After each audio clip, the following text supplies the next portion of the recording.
Good morning, good afternoon, good evening. This is Alan Burgos from the hashtag Walk with Land channel. Welcome and welcome back to our channel. Guys, if you are not yet subscribed to our channel, please do it so now so that you can be a part of this growing family. Konti na lang po guys, 9 na lang, magna 9,000 subscribers na tayo. Maraming salamat po sa inyong lahat. Mabuhay po kayo. Okay, ang ano po natin ngayon, ang pag-usapan po natin today, yung dyan sa Maynila. No? Kahapon po kasi, kagabi or kahapon, ay idineklara na po. No? Idineklara no? Or iprinoklama na ang mga kandidato ng Asenso Manileño. Ang Asenso Manileño po ay ang local party ng Mayora Hani Lacuna. No? Na kung ikaw ay iikot sa Maynila, ay talaga namang makikita mo ang diferensya ng administrasyon ni Mayora Hani Lacuna at kay Yorme Isko Moreno. No, kayo na lang po magsabi kung ano po yung mga nakikita nyo, no, sa administrasyon ni Hani Lacuna, Mayora Hani Lacuna, at yung administrasyon dati ni Yorme Isko Moreno. Okay? Ayan. Idineklara na po, iprinoklama na ang mga kandidato nila diyan sa Maynila, no, from 1st District to 6th District, pati si Mayora Hani Lacuna at si Vice Mayor Yul Serbo ay kasama diyan. Okay? Matatandaan natin ang District 1, si Junicio, ang congressman ngayon, ay hindi po umanib, no, kay Mayora Hani Lacuna, bagkus ito ay sinuportahan niya si Yorme Isko Moreno. Ay, alam naman po natin, ang Distrito 1 ay ang distrito ni Yorme Isko Moreno. Okay? Ayan po, no? Talaga namang inaasahan natin, no? 5 po kasi yan. 5 po ang umanib, no? Ang nanatili na loyal kay Mayora Hani Lacuna. No? Hindi ko lang alam po bakit naging loyal sila. Alam niyo naman, partido yan ng administrasyon at kita mo naman talagang binabanatan nila si Vice President Sara Duterte at binabanatan na rin si Yorme Isko Moreno. Kaya nga po, politika, sobrang politika talaga nangyayari dyan sa Maynila, pati konseho, pati budget ay talagang nai-involve dyan. No? Ang mga congressional candidates dyan ay siyempre, ang mayor nila, si Hani Lacuna, party president yan, siya ang tatakbo bilang mayor, at ang vice mayor naman, ang tatakbo dyan ay si Yul Serbo.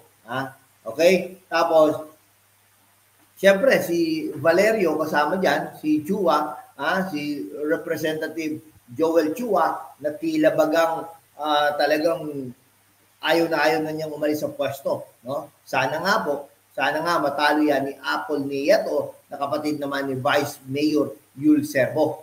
Okay? Yan si Joel Chua. Okay? Ito sa Distrito 2, si Valeriano. Alam no, si Valeriano, District 2 talaga yan. May nagsabi kasi na hindi po natin alam, no? Hindi po tayo taga-Maynila. Wala na po ako sinasabi na hindi siya representative ng Distrito 2. Okay? Sinasabi nga po natin na ito ay Distrito 2. No? Yan yung sinasabi ng isang viewer natin yan. Pero anyhow, salamat sa panonood. No? Ngayon, ang mga kalaban ni Junicio ay si Manny Lopez. Ito, medyo katotohanan lang po. Medyo malakas-lakas po ito. Dati po itong congressman ng dyan sa 1st District.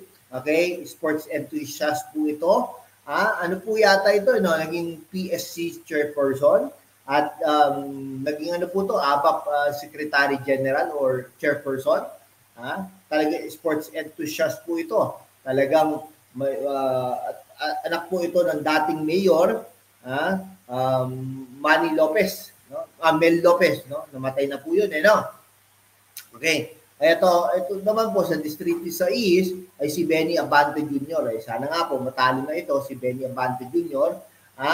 Ayan po ang yung 4th District ay ang tatakbo diyan ay si Dr. Giselle Maceda. Asawa po yan ni Edward Maceda, no? Yan, daughter-in-law ni dating Senate President Ernesto Maceda. Patay na din po 'yon, no? Ito sa District 5 si Erwin Cheng.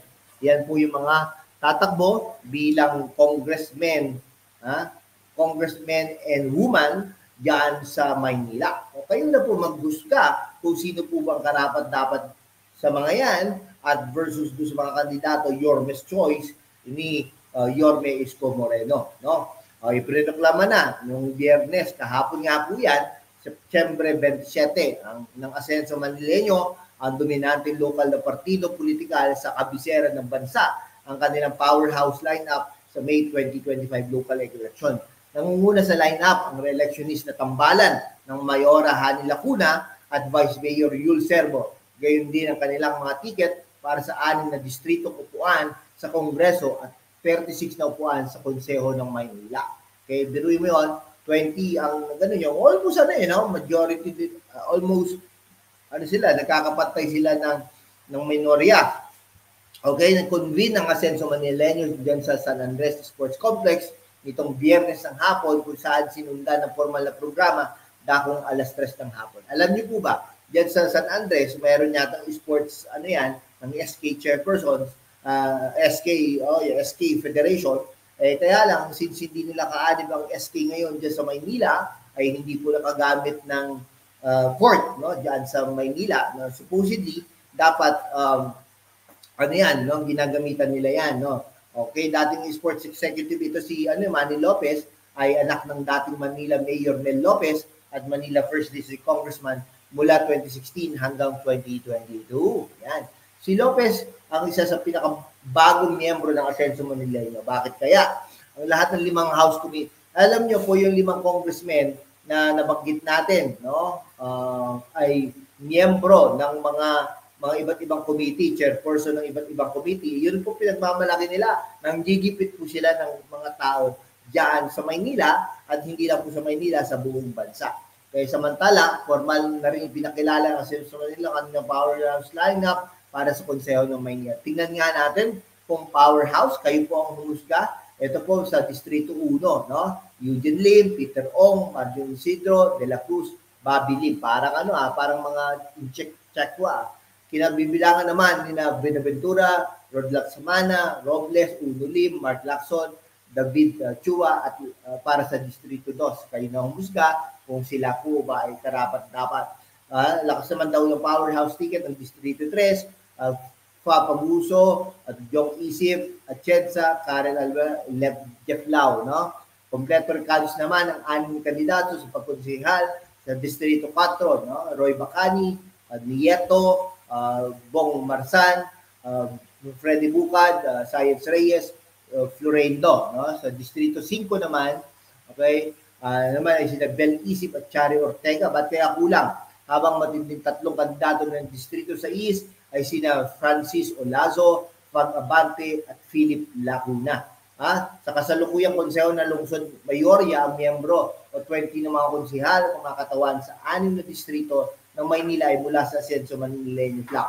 O sino po, 20 po yan, so 16 po ay nasa kay Isko Moreno. Maliit lang yan, 16 lang eh. O baka 17 na ngayon kasi si Apple Nieto ay kasama dyan. So 17 19 na lang yan. 19 out of 17, maliit lang, di ba? Kaya yan. Kaya talagang inaasahan natin na matatalo na ang Asenso Manileño. Hani Lacuna matatalo, Yul Serbo matatalo, Joel Chua matatalo. Okay? Yun po inaasahan natin matatalo sa kanila, mga konsehal, hati-hati yan. Okay? Pero yan po inaasahan natin matatalo sa Asenso Manileño, Lacuna, Yul Serbo, at Joel Chua. Sige, hanggang dito na lang po mga kaibigan ko. Maraming salamat po sa inyong lahat. Mabuhay po kayo.